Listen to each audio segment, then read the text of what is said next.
Mirëdita.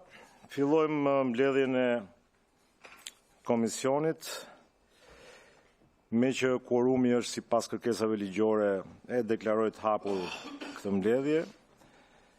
Sot kemi në rend të ditës këto pika: miratimi i programit të punimeve të komisionit për periudhën 23 mars 1 maj 2026, miratimin e kalendarit të punimeve të komisionit për periudhën 23 mars 10 prill 2026, miratimin e proces verbaleve të datës 18 dhe 25 nëntor, si dhe datës 3 dhjetor 2025, dhe projekt ligji për disa shtesa dhe ndryshime në ligjin numër 34/2019, datë 17/6/2019, për administrimin e pasurive të sekuestruara dhe konfiskuara të ndryshuar. Një projekt ligj që është depozituar, pra që propozohet nga deputeti Klevis Balliu. Atëherë fillojmë njëherë me pikën 1, 2 dhe 3 që të kalojmë në miratim nga ana e komisionit. E para hedhim për miratim programin e punimeve të komisionit për periudhën 23 mars 1 maj 2026, kush është dakord? Kundër s'ka, abstenim s'ka, miratohet. Miratimi i kalendarit punimeve të komisionit për periudhën 23 mars 10 prill 2026, kush është dakord? Kundër s'ka, abstenim s'ka, miratohet. Miratimin e proces verbaleve datë 18 dhe 25 nëntor, si dhe datë 3 dhjetor 2025, kush është dakord? Kundër s'ka, abstenim s'ka, miratohet. Mirë, kalojmë ke pika e 4, shqyrtimin e projekt ligjit për disa shtesa dhe ndryshime në ligjin numër 34/2019, datë 17/6/2019 për administrimin e pasurive të sekuestruara dhe konfiskuar të ndryshuar, depozituar nga deputeti Klevis Balliu. Kanë konfirmuar pjesëmarrjen deputetit si propozues në këtë rast, se kemi dhe antar komisionit. Deputeti Klevis Balliu i shoqëruar me stafin e tij për të bërë mbrojtjen përkatëse. Në radhë parë, i japim fjalën nismëtarit për të na parashtruar çfarë paraqisin këto ndryshime dhe pastaj kalojmë sipas procedurës ke fjala relatorit në pyetje dhe në diskutime. Fjala për ju, zoti Balliu. Faleminderit, kryetar. Shqipëria sot përballet me një fenomen që nuk është më vetëm çështje e rendit publik, por një sfidë serioze për ekonominë dhe strukturën sociale të vendit, zgjerimin e paprecedent të krimit organizuar dhe të karteleve të drogës. Siç pam edhe nga lajmet e fundit, ku shefi i krimeve të Vlorës trafikoi 400 kg kokainë nga Amerika Latine në Europë, ky i përgjuar nga Sky ECC që sollën partnerët tanë belg. Por edhe sipas një sër raportimesh ndërkombëtare, këto struktura kriminale kanë akumuluar pasuri kolosale. Mjafton të përmendet fakti se vetëm njëri prej këtyre kartelave, ai i qopjave, rezulton të ketë pasuri që arrin në rreth 8 miliardë euro, një shifër që i afrohet buxhetit të përgjithshëm të shtetit shqiptar. Këto kapitale nuk mbeten jashtë ekonomisë, përkundrazi, ato injektohen në sektor të caktuar të saj, veçanërisht në sektorin e ndërtimit, i cili është identifikuar nga Departamenti i Shtetit të Shteteve të Bashkuara të Amerikës dhe antimafia italiane si një nga kanalet kryesore të pastrimit të parave. Pasojat e kësaj ekonomie të deformuar janë të prekshme për çdo qytetar. Rritja artificiale e çmimeve të apartamenteve ka krijuar një realitet të ri social, ku sigurimi i një banese është bërë gjithnjë e më i paarritshëm për familjet shqiptare. Në këtë kontekst, zhvillimet e fundit që lidhen me zbardhjen e komunikimeve të platformës Sky ECC kanë bërë të mundur identifikimin e pasurive të konsiderueshme të krimit organizuar, një pjesë e së cilës tashmë janë konfiskuar nga shteti. Kjo ngre një pyetje themelore të politikave publike, si duhet të përdoren këto pasuri në mënyrë që të prodhojnë drejtësi sociale dhe interes publik. Projekt ligji që propozohet synon pikërisht këtë, që pasuritë e konfiskuara nga krimi të mos mbeten thjesht asete të administruara në mënyrë formale, por të transferohen në instrumente konkrete mbështetje për kategoritë të caktuara të shoqërisë. Së pari, projekt ligji parashikon përdorimin e tyre në programet e strehimit për punonjësit e strukturave të rendit dhe sigurisë publike, në veçanti për familjet e efektive që kanë rënë në detyrë. Janë pikërisht këta njerëz që kanë mbajtur barrën më të rëndë të përballjes me krimin e organizuar dhe është detyrë morale e shtetit që familjet e tyre të mos mbeten në vështirësi ekonomike. Së dyti, projektligji parashikon që këto pasuri të shërbejnë si instrument kompensimi dhe mbështetje për familjet e qytetarëve të pafajshëm, që kanë mbetur viktima të përplasjeve kriminale, ngjarjeve tragjike, të cilat fatkeqësisht nuk kanë munguar në vendin tonë. Për shembull, Bashkim Basha dhe Flutura Basha, në atë që njihet si masakra e Dobraçit. Erion Çela, një kamarier që u vra gjatë një atentati në një lokal. Klodian Riza dhe Arben Hoxha, dy qytetarë të tjerë që mbeten të vrarë në atentatin në Memaliaj. Gjithashtu, në disa raste janë dhe qytetarë që janë plagosur nga atentate, për shembull në atentatin e Don Boskos. Kanë mbetur 5 qytetarë të plagosur, ndërta edhe një vajzë 10 vjeçare. Së treti, projektligji adreson edhe një nga sfidat më serioze me të cilat përballet sot Shqipëria, krizën demografike dhe shpopullimin. Statistikat tregojnë se në më shumë se gjysmën e qarqeve të vendit, linçmëria është tashmë negative. Një ndër faktorët kryesor që ndikon në këtë realitet është pamundësia ekonomike e shumë të rinjve për të ndërtuar një jetë të qëndrueshme në vendin e tyre, ku sigurimi i një banese është bërë gjithnjë më i vështirë, si rrjedhojë e rritjes të çmimit të apartamenteve nga pastrimi i parave të drogës në këtë sektor. Për këtë arsye, projektligji propozon që një pjesë e pasurive të konfiskuara të vijë në dispozicion edhe të çifteve të reja, si një formë mbështetjeje konkrete dhe njëkohësisht si një instrument për të frenuar largimin e tyre nga vendi. E kuptoj që mund të ekzistojnë ndasi politike në lidhje me shumë çështje, por besoj se është e vështirë të argumentohet se këto pasuri do të shërbenin më mirë në një skem pasive administrimi sesa në një politikë publike që prodhon mbështetje sociale, drejtësi dhe stabilitet. Në fund të fundit, ky projektligj bazohet mbi një parim shumë të thjeshtë. Pasuritë e krijuara nga krimi duhet t'i kthehen shoqërisë. Mendoj dhe besoj, duke ju referuar këtu edhe disa relacioneve të komisioneve të tjera, në disa argumenta që kanë dhënë në kundërshtim në kundër këtij ligji, argumenti i relacionit komisionit të një prej komisioneve në thelb ka qenë për natyrën e këtij projektligji. Ky projektligj nuk është një ligj transpozimi të akuis të Bashkimit Evropian, sipas tyre. Nuk është pjesë e planit kombëtar për integrimin evropian dhe nuk pretendon të implementojë një direktivë specifike të BE-s. Pra ky ligj nuk ndryshon pikpamjet e Bashkimit Evropian, por është në përputhje me linjën tonë me Bashkimin Evropian që asetet e konfiskuara të shkojnë në shërbim të qytetarëve, të shkojnë në shërbim të shoqërisë, çka është në përputhje totale me vetë ligjin e Bashkimit Evropian. Direktivat europiane mbi konfiskimin e aseteve rregullojnë si konfiskohen dhe menaxhohen asetet, por nuk ndalojnë dhe as kufizojnë mënyrën se si shtetet vendosin t'i përdorin ato në interes publik. Përkundrazi, parimi që qëndron në themel të tyre është pikërisht ky, që pasuria e krimit t'i kthehet shoqërisë. Pra problemi nuk është se projektligji bie ndesh me Bashkimin Evropian, problemi është se deri sot shteti shqiptar nuk ka bërë pothuajse asgjë që këto pasuri të përdoren për qytetarët. Ky projektligj përpiqet të ndryshojë pikërisht këtë. Dhe së fundmi, në lidhje me një ankesë që ka pasur në një komision tjetër me tabelën e përputhshmërisë. Të nderuar, kjo nuk është një çështje që e sjell propozuesi. Tabelën e përputhshmërisë do e zgjidh kuvendi dhe stafi i kuvendit dhe nuk ka asnjë ligj që ka ardhur as në një komision, qoftë të propozuara nga Partia Socialiste apo Partia Demokratike apo parti të tjera, që të ketë pasur ndonjëherë tabelën e përputhshmërisë, sepse ajo është një çështje që do e bëj stafi i kuvendit. Faleminderit për vëmendjen, jam i hapur për pyetje. Shumë faleminderit zoti Balliut.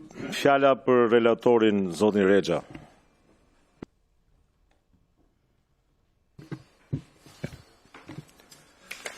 I nderuar zoti kryetar, të nderuar kolegë deputet. Në cilësinë e relatorit Urdhro?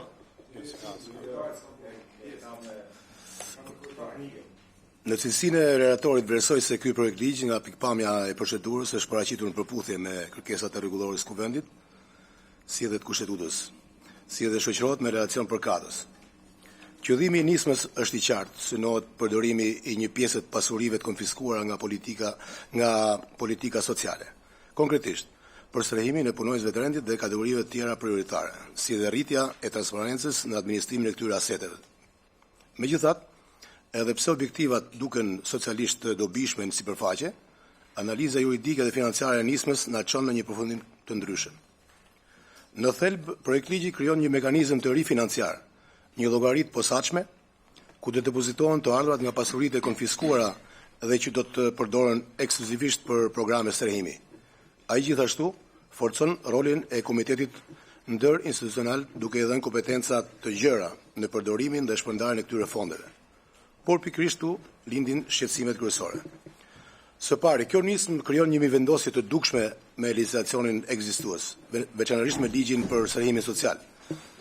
Ky kuadër ligjor tashmë parashikon mekanizma të konsoliduar për trajtimin e kategorive që synon të mbështesë ky projekt ligj. Përfshir punonjësit e rendit, familjarët e tyre dhe çiftet e reja. Madje ai parashikon edhe përdorimin e pasurive të konfiskuara për qëllime strehimi.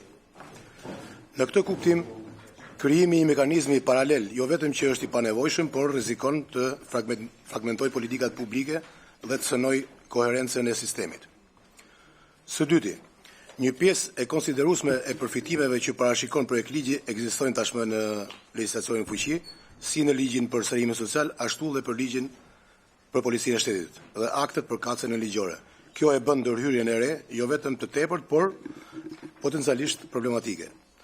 Pasi mund të krijojë konfuzion normativ dhe mbi vendosje të skemat përfitimit, duke e bërë sistemin më pak të qartë dhe më pak efikas. Së treti, në aspektin financiar, nisma ngre pikpyetje serioze. Përzgjedhja kategorive specifike për përfitim krijon një pabarazi me grupet e tjera, që trajtohen nga skemat ekzistuese të strehimit social. Por më tepër, mbështetja e një politike të tillë mbi të ardhurat që janë në thelb të paqëndrueshme dhe të paparashikueshme, siç janë të ardhurat nga pasuritë e konfiskuara, përbën një rrezik për qëndrueshmërinë financiare dhe mund të cënojë balancat e buxhetit me afat mesëm dhe të gjatë. Së fundi, edhe nga pikpamja e teknikës legjislative, projektligji paraqet mangësi që kërkojnë rishikim, çka tregon se drafti nuk është ende në nivelin e duhur për të miratuar. Politikat sociale duhet ndërtohen mbi baza të qëndrueshme, koherente dhe të integruara, me kuadrin ekzistues ligjor. Në këtë rast kemi një nismë që ndonse është e mirë në qëllim, krijon më shumë probleme se sa zgjidhje, dublon mekanizma, cënon pabarazin trajtim dhe mbështetet në burimet financiare të pasigurta. Për këtë arsye, të nderuar koleg, vlerësoj se kjo nismë nuk duhet të mbështetet në formën e saj aktuale. Ju falenderit.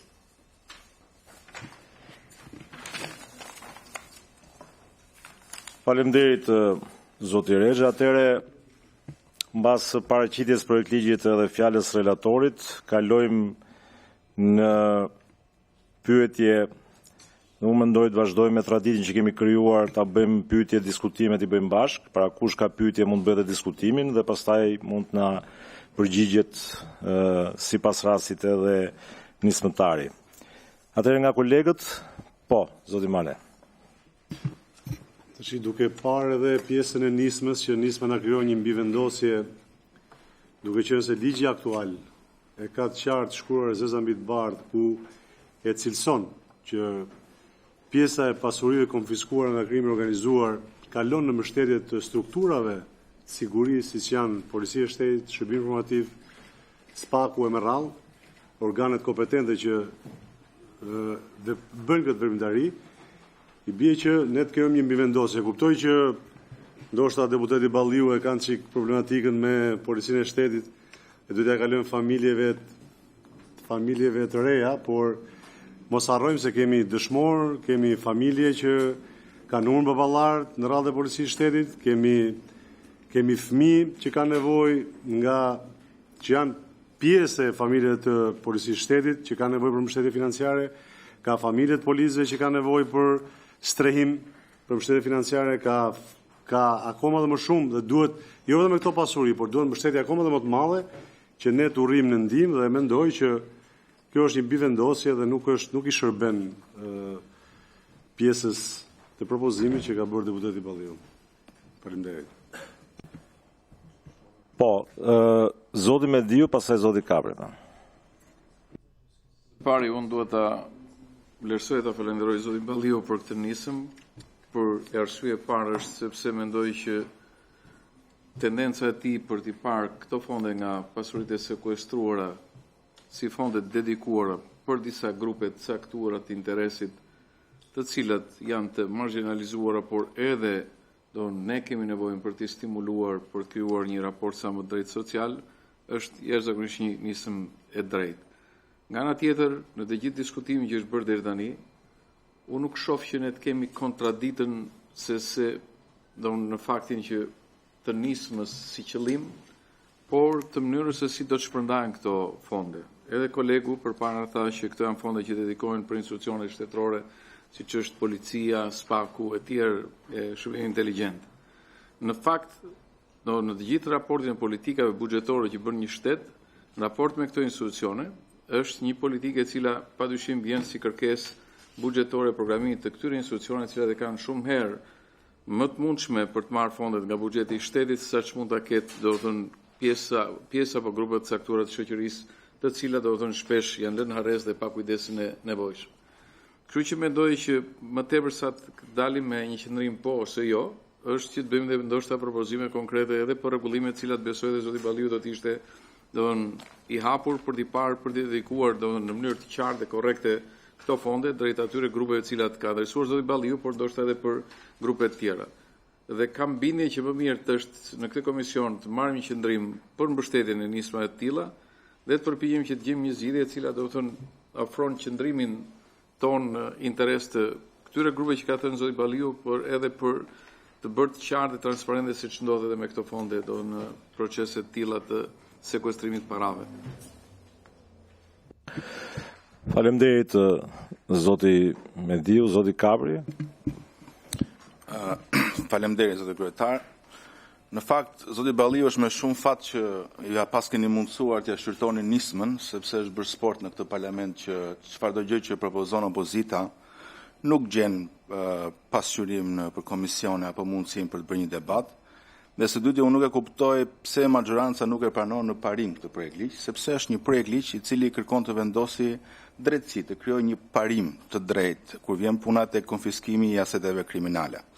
Dhe këtu është dhe mundësia për të bërë një debat të gjerë. Debati është që çfarë kemi bërë ne këto vite me asetet që kemi konfiskuar nga krimi organizuar. Dhe me thënë të drejtën, nuk se kemi pasur raporte serioze për të gjë, por ajo që shikojmë dhe kemi parë është shumica e këtyre aseteve janë shpërdoruar kryesisht nga qeveria pa u dhënë një funksion më të qartë. Dhe ky projekt ligj do mundsonte që shumë për këtyre aseteve që sot më të drejtën shpërdorohen, do mund të përdoreshin nga prej viktimave të tyre. Dhe kjo është një praktikë që gjen edhe në shumë vende të tjera, veçanërisht në vendet në të cilat krimi ka lënë plagë të gjëra. Dhe rasti i Shqipërisë është një rast i tillë që meriton një debat të tillë, sepse pasojat që po le krimi në tërësi në shoqërinë shqiptare është për të marrë në konsiderat. Dhe debati që shtron tjetër kjo nisëm është se çfarë bëjmë ne në tërësi me viktimat e krimit organizuar, jo vetëm ata që e vuajnë drejt për drejt, por edhe ata që e vuajnë në mënyrë tërësore.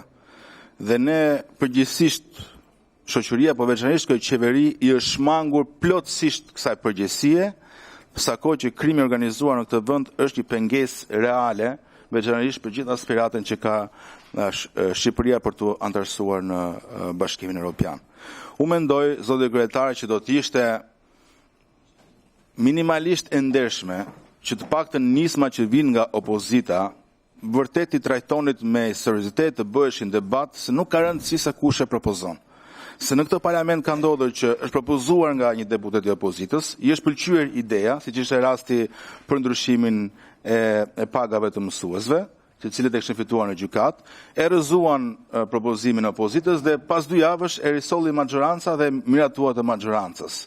Apo siç rrëzuat një muaj parë më pak projektin e zonës Tabaku për statusin e minatorit. Dhe arsyeja vetme ishte vetëm sepse u soll nga opozita, sepse kosto financiare e projekt ligjit nuk e kalonte 12-13 milionë euro në vit, që janë hiç asgjë me çfarë burimesh ka buxheti shtetit sot.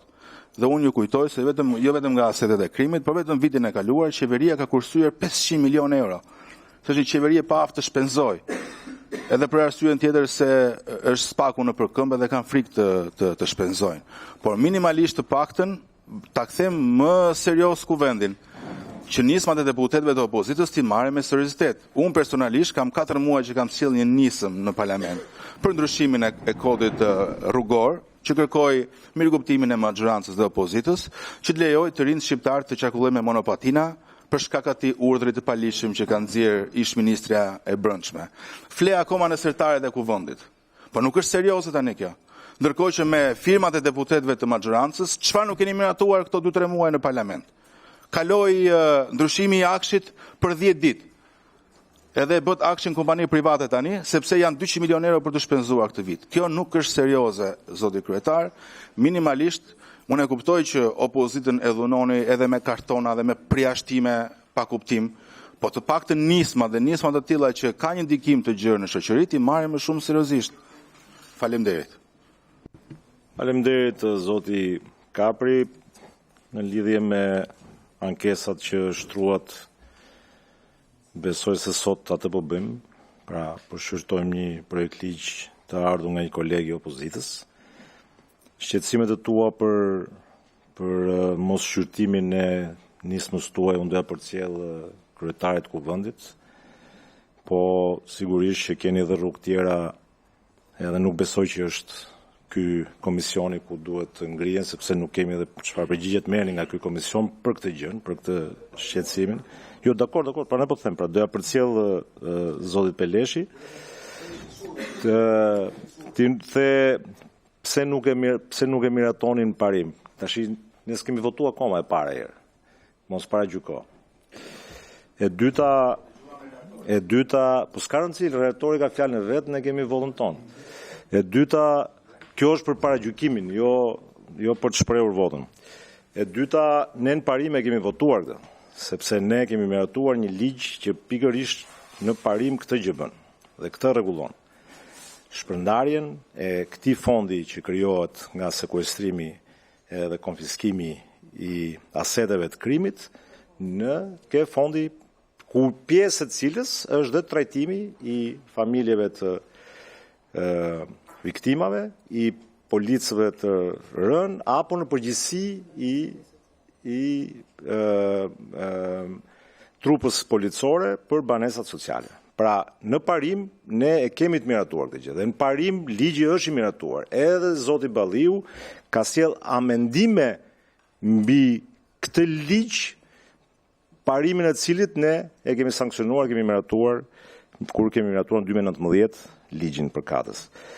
Duhet një debat për përdorimin e fondeve pa diskutim. Këtu jemi, kërkoni që thrasim në një seancë dëgjimore, qoftë ministri na bashkë me drejtorin e agjencisë si ta gjykon, edhe mund ta bëjmë këtë debat patjetër në komision, na raportoj si janë shpenzuar, ku kanë shkuar, çfarë destinacioni e kështu me radhë. Prandaj ky është roli i mirëfillt i komisionit tonë. Kështu që edhe këtu besoj se s'ka vend për ankesë, por hajde ta mendojmë, kur doni ta bëjmë një seancë të tillë edhe mund të vazhdojmë më tepër.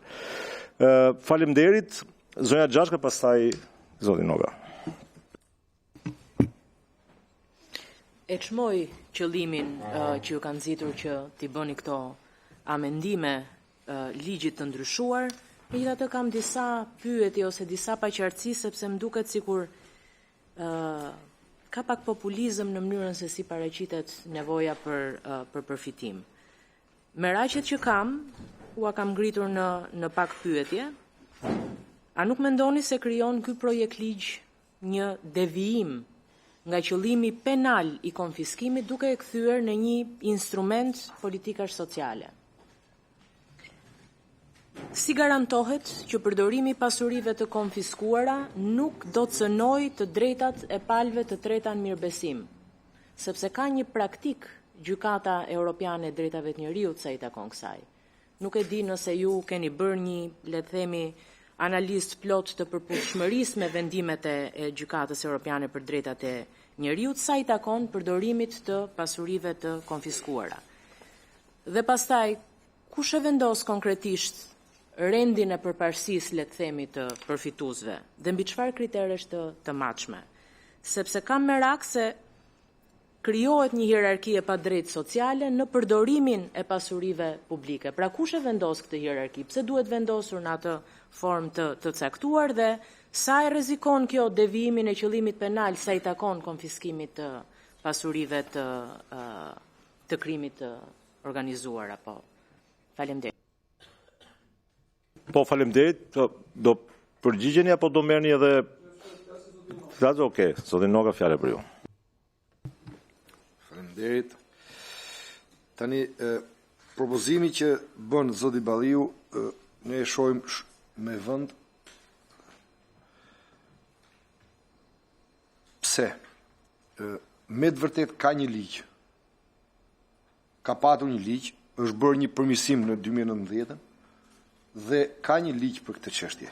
Por Shqipëria është rasti unik në të gjithë Europën që ka ligje shumë, por kur vjen puna tek zbatimi i tyre, ne gjithmonë ngecim klasë. Pra, por a ka nevojë për përmirësim, pa diskutim. Pse? Shiko, Shqipëria sot ka edhe një ligj antimafia.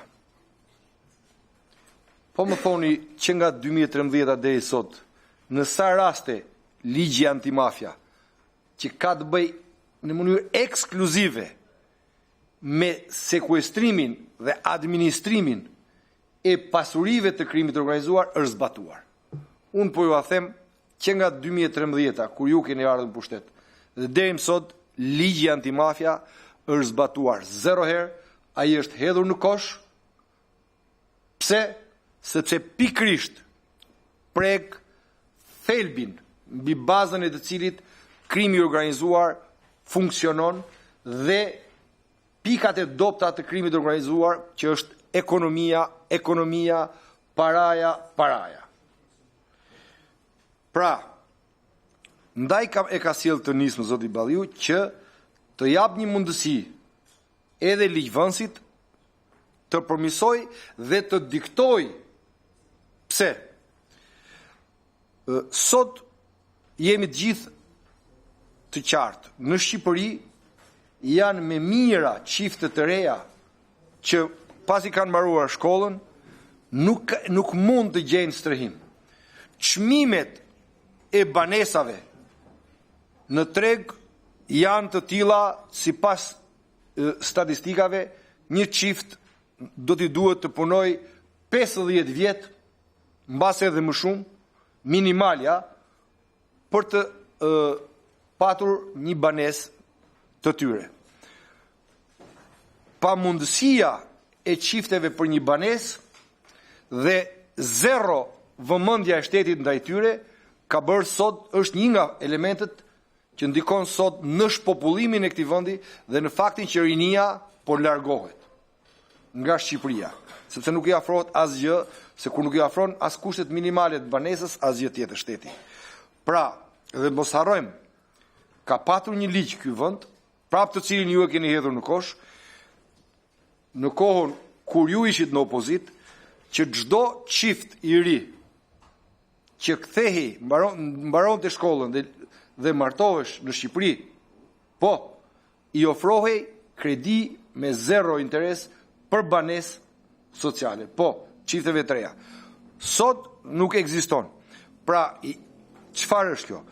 Ky propozim që ka zoti Balliu është shumë dimensional në çështjet të cilat prek ai. Po të kapi një pikë tjetër. Po ka ligj, ka dhe vendim qeverie për familjet e policëve të rënë në krye të detyrës. Por ama, deri më sot, fondet për ta kanë qenë thuajse 0. Familjet dhe familjarët e punojësve të policisë jetojnë në kushte mizerabël të gjithë. Një pjesë e tyre nuk kanë as banesa. Dhe shteti s'u mbulon asgjë. Pa lere më të mendojmë që shkollimin e fëmijëve apo edhe punësimin e tyre që është minimumi i detyrës së shtetit për një individ ose për një punonjës shteti që ka lënë kokën në krye të detyrës për këtë shtet dhe për këtë vend. Kjo është, unë kuptoj që këtu kemi kupolin e policisë e cila shgryhet në miliarda. Pse? Sepse nga parat e drogës marrin interesa. Nga krimi organizuar paguhen muaj për muaj. Po, marrin rroga sa 10 fishi i rrogës që jep shteti. Gjithë kupolin e policisë, flas shef krimesh, shef komisariati, drejtora dhe gjithë kupola në qendër. Po, nga parat e drogës tash po, parat e krimit po nga bastet po dhe nga call centrat që sot dominojnë në gjithë Tiranën dhe që zhvasin edhe qytetarët europian. Po, paguen të gjithë. Këta nuk kanë nevojë për vëmendjen e shtetit. Pse? Sepse këta kanë para sa për të blerë një qytet të tërë. Por ne po flasim për punonjësit e thjeshtë që të cilët janë të policisë të cilët janë gjithë kohën, si shtot populli me kokën në torb, lëvizin nga një qytet në një tjetër, transferohen sa atje sa këtu, dhe që nuk mund të sigurojnë të ardhura me pagën që marrin, as për të mbjetuar pa lere më për të blerë një shtëpi. Ne po flasim për këtë kategori që është shumica dërmuese e policisë shtetit. Ne po flasim për kupolin. A ka vëmendje? Zero vëmendje. Nuk po flasim për kategorinë e Uljan Shpatarakut, që është simboli i policisë sot. A t'ju them çfarë kategori e policës keni sot ju? Ja ju tregova Uljanin. E di ç'më tha dikush? Kap një Range Rover i ri tha në Elbasan. Dhe zotria e kishte të blerë. Në momenti që u kap, ju fut një pistolet, u zbrit për kontroll personi, ju fut një pistolet në kroskot dhe ju tha që është pistoleta jote. Pastaj ju kërkua që mos të dënohesh për pistoletën që s'ishte e tia, duhet na falesh Range-in. Ja pa këtë pëjnë shefat edhe titularët e policisë tuaj sot. Por nuk po flas për këtë kategori. Flas për policin që rrin rrugë, për policin që është 90%, 95% e trupës policore që zvarritet për bukën e gojës dhe që shteti e lën në mëshirë të fatit, madje edhe të krimit në rrugë. Këto janë kategoritë që duhen trajtuar, ndaj iniciativa e zotit Balliu vlen jo vetëm të përshëndetet, por të implementohet me urgjencë në ligjin përkatës sepse është domosdoshmërim, madje ky komision duhet ta ndjek edhe zbatimin e saj, sepse duhet një fond rezervë vetëm për këta. Vetëm për punonjësit e policisë, për familjet e policëve të rënë krye detyrës dhe për të rinjtë e të reja, çiftet e reja, të cilët kanë rrugë zgjidhje sapo marrin fakultetin vetëm të marrin aratin nga ky vend, se ky vend jo vetëm që s'u ofron asgjë, por i terrorizon, i shantazhon, i kërcënon dhe ju pamundson sigurinë e jetës dhe të gjithçka tjetër në këtë vend. Kjo është. Faleminderit. Faleminderit zotin Noka për një saksim për këto që thatë ju dhe sidomos e shumë e ndjeshme në lidhje me familjarët e punonjësve të policisë shtetit të rënë në detyrë. Sot ka një bazë dhe një kuadër ligjor shumë të plot edhe për një informacion për publikun.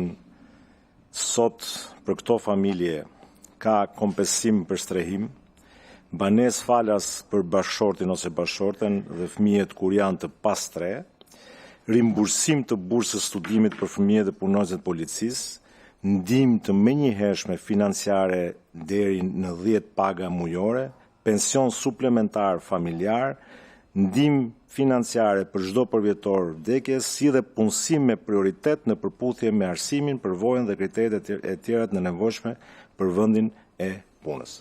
Ekzistojnë sot, aplikohen sot, dhe këtë ta them edhe si një ish ministër i brendshëm, sepse kam firmosur edhe unë disa të tilla gjatë periudhës që kam ushtruar detyrën.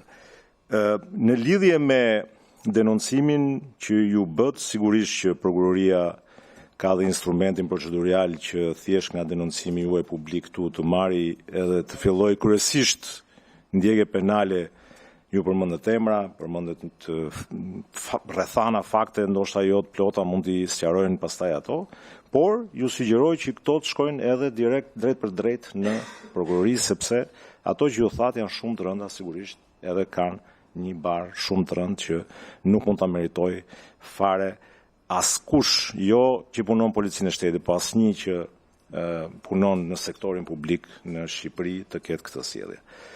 Mirë, okej,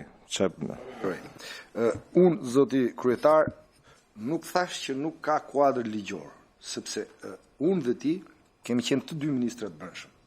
Dhe ky kuadër ligjor ka qenë që me kohë, unë kur jam ullë në karrigerën e ministrit, e kam gjetur, sigurisht edhe ju e keni gjetur këtë kuadër ligjor. Zoti Balliu në nismën e tij flet për akomodim fondesh. Çfarë do të thotë? Se ju mund keni firmosur disa raste, por sot në shumicën dërmuese të rasteve, familjeve të punonjësve të policisë dhe sidomos atyre të policëve të vrarë, ju thuhet po ju takon, por nuk ka fonde. Kur të qelen fondet, kur të miratohet buxheti. Prandaj zoti Balliu po thotë, të ketë një buxhet të veçantë, për të cilin familjarët nuk duhet të rinë të presin me vite kur të dalë ndonjë fond për t'ju akorduar atyre, por duhet ketë fond në dispozicion të tyre vetëm për këtë çështje. Domethënë, nuk po atakohet kuadri ligjor, po atakohet kjo gjë. Ndërsa për sa i përket çështjes që unë bëra publike dhe emrit të Ulian Shpatarakut, unë mund t'ju them që për fatin ton të keq, policia e shtetit është e mbushur në kupolin e saj me Ulian Shpatarakër, me Ilir Prodër dhe të tjerë të kësaj kategorie. Bandit me uniform, të cilët plaçkisin, të cilët prishin prova, të cilët janë ushtar të bandave dhe të karteleve, të cilët janë pjesë e kupollës kriminale, por me kapelin e policisë, përfaqëson kupollin e policisë shtetit, për turp dhe përfaqe të zezë të këtij shteti. Kjo është panorama që ne e dim. Ju e dini, zoti kryetar, që keni qenë ministër, unë e di shumë mirë dhe unë, se unë jam njëri që updatetohem me çështjet e policisë shtetit dhe situatën aty, kam informacione të bollshme. Besoj të gjithë kolegët këtë informacione kanë, dikush e thot, dikush se thot, por ky është një realitet. Pra, ky është një realitet i pamohueshëm. Faleminderit. Unë dija të zoti Noga që policia e shtetit është në çdo sekond në përballje me krimin dhe pavarësisht që mund të ketë individ dhe pavarësisht që mund të ketë individ të inkriminuar, edhe këtë nuk e kemi vënë dyshim asnjëherë, edhe kjo është një luftë e përhershme, do jetë një luftë e përhershme me të keqen. Prap, policia e shtetit është ndër institucionet që ka miratimin apo pëlqyeshmërinë e publikut më të shumtë ndër institucionet publike. Dhe këtë nuk e them unë, e thon disa survey që janë bërë një survey të pavarura që bëhen nga organizata të huaja, jo shqiptare, në lidhje me këtë gjë për sa i takon perceptimit për institucionin e policisë shtetit. Kështu që për të tjerat sigurisht ka vend për diskutim, ka vend që të debatojmë, ka të thash element të inkriminuar brenda saj dhe lufta është e vazhdueshme në lidhje me këtë gjë dhe do jetë Mirë, faleminderit. Atëherë nga kolegët kishim diçka tjetër? Po, zoti Rexha dhe pastaj zoti Balliu për të përgjigjur edhe pyetjes që thjesht nuk dua të debatoj me zotin Noka, ai ka perceptimin e vet për policinë e shtetit. Siç thotë zoti kryetar, ka në polici të gjithë botës ka bad cops. Domethënë ka personazhe që koha i nxjerr jashtë, investigimet i nxjerrin jashtë. Në qoftë duhet i bëj vetëm një pyetje, a shqetësoheni ju për rrezikshmërinë? Kuptoj që doni të përsëritni ligjet që janë miratuar në ndihmë të policisë. A shqetësoheni ju për policët që dëmtohen dhe digjen çdo javë në protestat tuaja me lëndë djegëse? Kjo ishte ajo që faleminderit për pyetjen. Kur ndonjëherë që kur është themeluar shteti shqiptar dhe policia e shtetit, nuk ka qenë e inkriminuar kupola në tërsinë e saj, siç është sot. Ka patur individ, siç e thotë edhe zoti kryetar, të inkriminuar. Por sot që nga shefat e komisariateve, shefat e krimeve, deri ke drejtori i përgjithshëm Ilir Proda apo edhe ky që është sot, të zhytur në krim dhe në drogë. Shikot ju themi gjë, me që po flasim. Unë kam qenë ministër dhe respektoj dhe e citova. 95% tash e policëve janë dinjitoz dhe janë lënë më shkirt fatit. Por kjo kupola e ka shkatruar. Nuk ka qenë kur më e shkatruar në histori dhe më inkriminuar dhe më e korruptuar policia e shtetit. Në gjithë jetën e vet, organizata e policisë shtetit ka patur një mision, të luftoj korrupsionin dhe krimin. Sot duhet luftoj vetveten. S'ka ndodhur kur. Juve vini nga një demokraci. Edhe vini në Shqipëri e bërë deputet. Po të kishit fëmijët juve në shkollë, sot në një nga shkollat e Tiranës, ju nuk do e zinte gjumi as një moment në shtëpinë tuaj. Pse? Po, ja po ta themur, sa po, para se të vija këtu, po pija kafe me një të njohur timin. Çfarë po më thoshte? Flamur, tha, është e tmerrshme. Fëmia im, tha, ka thik, ka thik, ka shkop bejsbolli, tha, aty, ka dhe dores boksi. I thash, po ç'ne që ka rrugë kriminale çuni? Jo, tha. Sepse, tha, në çdo të gjithë në shkolla janë kështu. Dhe po të shkosh, po të shohin, tha, atje pak të masakrojnë. Fëmijët janë të detyruar të kriminalizohen, sepse kjo është politika e shtetit dhe kjo është roli policisë shtetit. Pse nuk guxonte deri në 2013 askush të merrte armë në shkolla? Sot ke 5 nxënës të vrar, e sa të tjerë janë që i mbuloni me statistikat. Pse? Sepse është kriminalizim. Dhe çfarë më tha? I thash, po si ka mundësi, aty në për shkolla ka kamera. Po, tha, atje ndodh që bëjnë debate, por i lënë sqarimin e debateve jashtë shkollës, jashtë kamerave. I caktojnë edhe ditë që është e tmerrshme. Caktojnë ditën, thonë, okay, bëm sherrë në sot shkollë, këtu ka kamera, s'po e vazhdojmë. Por në filan ditë grupi jot me grupin tim do përplasin. Këtu e keni quar ju shtetin dhe këtu është policinë e shtetit. Kaq, përsa i përket atyre policëve, asnjë policë më nxirr një emër polici që është i djegur, se i çojnë ke trauma, fal. Ta them unë, i çojnë ke trauma dhe kur ne shkojmë për t'i vizituar i nxjerrin me vrap se po vinë mos i shohin që i kemi fek. Kjo është. Po duhet të shqetësohesh për krimin dhe korrupsionin. Por kjo është. Okej, që mos shmangemi nga thelbi i debatit sot.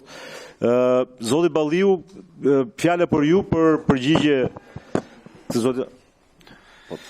Faleminderit zoti kryetar. E para po e filloj me zotin Malaj, se si duket nuk e ka dëgjuar mirë, se më tha që zoti Balliu mund të ketë probleme me policinë, tha, por tek policia ka dëshmor dhe ata duhet ishin prioritet. Zotit Malaj duhet kuptoj që tek ligji pikërisht ata janë prioritet, se janë 3 prioritete, duke filluar me efektivët e policisë të rënë në detyrë. Dhe ky ligj bën pikërisht të që ndihmon pikërisht atë. Dhe meqense ju keni pas vetëm këtë pikë pyetje, ju ftoj ta votoni, meqense tani besoj u sqaruat. Së dyti, në lidhje me atë çfarë tha relatori, nuk ka nevojë për fonde të tjera shtesë, sepse kjo bëhet përsëri me Komitetin Ndërinstitucional për Masat kundër Krimit Organizuar. Pra institucion ekziston. Thjesht do të bëj dhe këtë punë që fondet të cilat shteti do të konfiskoj nga krimi organizuar, do të jenë gjithmonë aty për këto 3 kategori dhe kanë rëndësi këto 3 kategori sepse kemi pasur probleme në të kaluarën me shpërblimin e këtyre 3 kategorive. Në veçanti për çiftet e reja, të cilat sot përbën një problem qoftë ekonomik, shoqëror, social për ne që po largohen. Se për shembull ka arsye pse s'kemi infermierë në për spitale, se kanë ikur. Ka arsye pse nuk ka më aq aplikime sa ka pasur diku në policinë e shtetit, se të rit kanë ikur. Ka arsye pse kemi problemet e forcat e armatosura, dhe pse kemi ulur mesataren nga 7.5 i ka qenë në 5 sot. Sepse kanë ikur të rinjt. Dhe kjo është bërë një problem për gjithë strukturën shtetërore. Nuk është thjesht çështje për të bërë vetëm një ligj. Dhe kjo i ndihmon. Doni të shtojmë në një gjë, ta shtojmë. Jam dakord. Por nuk ka asnjë problem për të rritur fonde këtu. Fondet janë ato, aty janë ata. Tani në lidhje me dhe këtu ju tha dhe zoti Çuçi vet kryetari, ju ja shpjegoj që zoti Balliu ka sjellur në një formë apo një tjetër disa amandamente se ligji ekziston. Strukturat janë aty. Prandaj ju ftoj edhe ju që duke ju referuar dhe çfarë tha vet kryetari i komisionit të mbështesni këtë ligj. Projekt ligj. Së treti, zonja Gjaçka, pyetet për mekanizmat. Mekanizmat janë po të njëjtat që janë edhe sot. Neni 7 fraksion 2 për mekanizmat e kontrollit niset nga fondi i cili është sot, thjesht ne kërkojmë një shtesë fondi dhe janë përsëri Komiteti Ndërinstitucional për masat kundër krimit organizuar dhe agjencia juaj, që e keni sot funksionale. Dhe për sa i përket transparencës, ato bëhen pastaj nga KLSH-ja, edhe nga Kuvendi dhe vendosen në fund nga Këshilli i Ministrave. Po thuhet, nuk ka populizëm, se populizëm do ishte të bëja diçka që përfitim timin personal. Për këtë pra masat mekanizmat më thatë ju. Kurse fondi pasaj se si do shpërndahet është prapë nëpërmjet VKM-s. Po nga rregullat e konvertimit, më fal.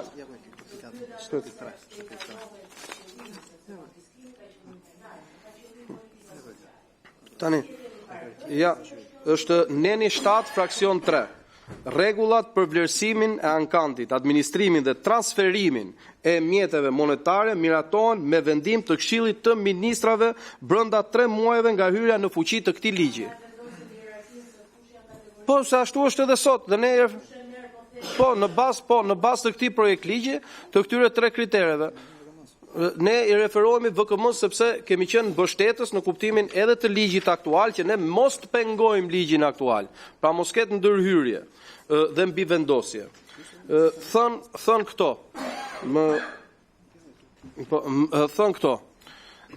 Vetë projekt ligji, të nderuar deputet, ka vetëm një mision.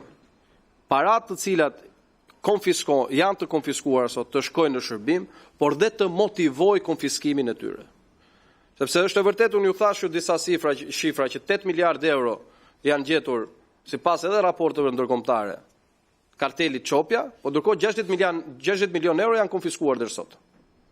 A shifra e konfiskuar shumë e vogël. Sekuestrime ka, konfiskime jo aq shumë, se duhet bëjmë një diferencë për qytetarët që na ndjekin midis sekuestrimeve dhe konfiskimeve. Dhe shteti nuk po i konfiskon. Duhet të ketë dhe ky mekanizëm ndihmon. Ky mekanizëm pas shkallë po janë me miliarda euro, të cilat po rrin akoma aty dhe nuk bëhet asgjë me ato. Dhe kemi edhe një problem tjetër me mekanizmin aktual, pjesën më të madhe edhe e denoncuar kjo publikisht, edhe nga vetë efektiv policisë, nëse ju kujtohet fare mirë edhe ju, që kemi pasur raste që ato pasuri të paluajtshme të konfiskuara kanë mbetur në dorë të shtetit, sepse askush nuk pranon t'i marrë nga frika se kartelet që i posedojnë do të kthehen dhe do t'i kërcënojnë ato. Prandaj edhe këtu kemi një mekanizëm që në disa raste ato pasuri të shiten dhe të kthehen në vlerë monetare për një nga 3 kategoritë që ne kemi quar atje. Zoti Malaj tha për problemin që kisha unë me policinë. Zoti Malaj, unë nuk kam probleme me policinë, krejt e kundërta. Unë kam probleme me ata që janë të inkriminuar në policinë e shtetit, dhe siç paralajmërova para 3 ditësh që do të emëroni Skënder Hitajn se kështu e do Lubia, dhe emëruat sot. Dhe emëruat sot. Unë kam probleme me këta, jo me efektiv policisë. Unë ngritu shqetësimi nga zoti Rexha për efektiv të policisë gjatë protestave. Tjeni bindur se një nga ata që rrin aty përpara, ju ftoj të pyesni efektiv të policisë shtetit, pyetini vetë ata që janë aty, nga drejtori e nëndrejtori të atyre që rrin aty, jo të atyre që fshihen në zyrë, dhe pyetini ata nëse ka ndonjë dhunë ndaj atyre. Prandaj nuk ka ende sot dhe nuk do ketë kurrësi policë të dëmtuar nga protestat. Po mund t'ju jap pafundësisht emra të protestuesve të dëmtuar, qoftë për çarje me të çarë në kokë, e shumë problematika të tjera. Gjithsesi, koleg deputet, unë ju ftoj të më mbështesni në këtë nismë. Mos u nisni nga ajo që është bërë turpshme për vërtetës parlament, fakti që e sjell opozita duhet votuar kundra se s'bën. Nëse keni ndonjë argument konkret, paktën për 3 çështjet që ngritën, qartazi nuk qëndron sepse vetë argumentet tuaja i hodhën poshtë, ju ftoj të më mbështesni në këtë nismë, ta bëjmë bashkarisht këtë nismë, nuk ka të bëj as me interesa politike, kjo ka të bëj direkt me interesa sociale për probleme që ka Shqipëria sot si rrjedhoj e një sëri drama që ka përjetuar vendi në këto vite. Faleminderit zoti Balliu, nëse nga kolegët. Po zoti Rexha, vetëm ju lutem që trim brenda. Jo brenda jam. Kjo ka të bëjë me policinë, me përkrahjen që qeveria i ka dhënë dhe vazhdon të japi. Unë thjesht nuk e kisha pyetjen për ju, e kisha për zotin Noka, por megjithatë me që më kthyer përgjigje, unë mund t'ju them që gjithë shqiptarët i shikojnë policë të dëmtuar. Jo vetëm policë të dëmtuar, por shikojnë edhe njerëzit e pafajshëm në godina duke ushtruar aktivitet kulturor, të rrezikojnë jetën, të digjen, të çohen në spitale, të kurohen. Edhe kjo pastaj thua që nuk është asnjë plagosur. Tani lutem, unë të jep pak më i ri se unë mosh, të këshilloj që kjo punë është serioze, domethënë duhet jemi serioz. Duhet jemi serioz. Nuk e zgjidhim dot këtu çështjen e këtij fakti sepse ato janë institucione që po merren me këtë punë. Mirë, nëse nga kolegët nuk kemi gjë tjetër, unë përpara se të kalojmë miratim, dua t'ju informoj edhe në lidhje me opinionin që ka sjell qeveria dhe posaçërisht me faktin që qeveria ka thënë që ajo vetë ka përgatitur një grup ndryshimesh për ligjin përkatës, i cili është ngarkuar për konsultim publik që në datën 19/12/2025 dhe është në fazën e marrjes së vendimit nga Këshilli i Ministrave. Jam falni më, se kam një informacion për këtë. Kështu që në lidhje me këtë gjë, duke u nisur që edhe bashkarisht e ndam opinionin që në parim ne jemi të gjithë që këto të ardhura që krijohen të përdoren në mënyrë sa më eficiente dhe në dobi sidomos të trupës policore, në çfarëdo lloj forme, si mekanizëm apo si teknik pastaj legjislative, unë i propozoj komisionit që ne sigurisht të mbajmë një qëndrim për propozimin që ka ardhur këtu, por me që jemi dhe komision për dhënie mendimi, nuk kemi komision përgjegjës, ti propozojmë komisionit përgjegjës që këto amendime të bëra nga kolegu Balliu të shqyrtohen edhe një herë me frymën pozitive për të parë mirë administrimin eficient të këtyre fondeve, kur të shqyrtojmë amendimet që do vinë nga Këshilli i Ministrave. Pra, si teknik, ne do na duhet që ta ndërpresim në sensin që këtu rrëzohet me që ka hyrë për miratim dhe në relacionin që ne do bëjmë, do t'i themi Komisionit të Ekonomisë që është komision përgjegjës, që ne propozojmë që amendimet që kanë ardhur nga zoti Balliu të shqyrtohen edhe një herë me frymën pozitive të mirë administrimit eficient të fondeve të ardhura apo të siguruara nga shitja e aseteve të sekuestruara apo konfiskuara nga krimi, kur të vi propozimi nga Këshilli i Ministrave. Ky ishte propozimi im, kështu që e hedhim në votim. Atëherë sot do ta rrëzojmë për dhënie mendimi vetëm për këtë amendim që ka ardhur, me propozimin që komisionit të përgjegjës t'i çojmë propozimin që këto ndryshimet. Po, megjithse mbas kësaj nuk ju lejohet, po me që të kemi kolegë komisioni, ty po e bëjmë këtë përjashtim për ty.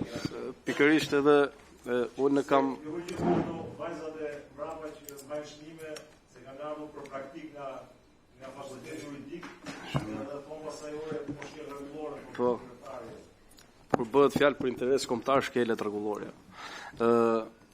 Tani ne pikërisht të ngritëm që në fillim, unë e kuptoj dhe e kam parë pak a shumë dhe di se çfarë do bëj Këshilli i Ministrave, se nuk do ishte hera e parë që do e bënte në lidhje me projekt ligjet që propozon në opozita, që të hedhim poshtë këtë projekt ligj për të bashkuar pastaj projekt ligjin apo propozimet që do të vinë nga qeveria për të votuar atë projekt ligj. Tani kjo do të thonë mjafton që të ndrohet emri. Po që është për të ndruar emrin, unë e heq emrin tim, veni emrin e Zotit Malaj, edhe t'ju votoj të këtij projekt ligji, edhe hajde ta bëjmë. Unë mendoj që kjo është më e rëndësishme se çështja e një emri kush është aty. Vini emrin këtë doni, po ky projekt ligj ka vlerë që të kalojë dhe të jetë. Po, faleminderit. Faleminderit zoti Balliu. Atëherë kalojmë në votim. Kush është dakord? Projekt ligjin tash kështu si ka ardhur, kështu që ne pastaj do të thash propozimin e kundër në parim. Po, në rregull dhe mora. Okej, nuk kalon parim. Nuk e di nëse kalon parim ne kalojmë edhe ne për ne? Nuk kalon. Mirë, atëherë kush është dakord që të propozojmë që t'i çojmë propozimin në relacion Komisionit Përgjegjës që këto ndryshime të diskutohen edhe bashkë me draftin pastaj që do vi nga qeveria? Po, dakord jemi të gjithë me konsensus për këtë gjë. Faleminderit zoti Balliu, faleminderit edhe komisionit. Kjo është mbledhja për sot, do e lajmërojmë për mbledhjen e ardhshme.